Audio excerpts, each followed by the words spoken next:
તો ભાઈ ફિલહાલ હું એક એવી જગ્યા ઉપર આવી ગયો છું જ્યાં વિશ્વના કેટલા રહસ્યો છુપાયેલા છે અને ભારતીય સંસ્કૃતિની આખી ભાઈ મોટીથી મોટી ધરોહર છે.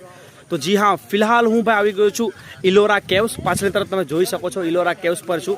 તો ઇલોરા કેવ્સ આવવા માટે તમારે આવવું પડશે ઔરંગાબાદ. અગર તમે કૃષ્ણેશ્વર જ્યોતિર્લિંગ કરો છો તો એક્ઝેક્ટ કૃષ્ણેશ્વર જ્યોતિર્લિંગની બાજુમાં જ તમને ઇલોરા કેવ્સ મળી જવાની છે. ચલો જોઈએ આપણી ભારતીય સંસ્કૃતિની એક મોટી ધરોહર એટલે કે Ellora caves.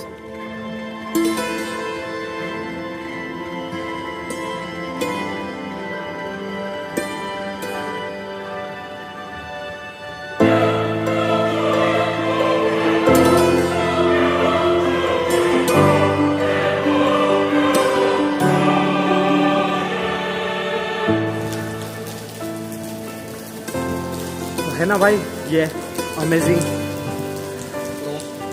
This is the incredible India bro.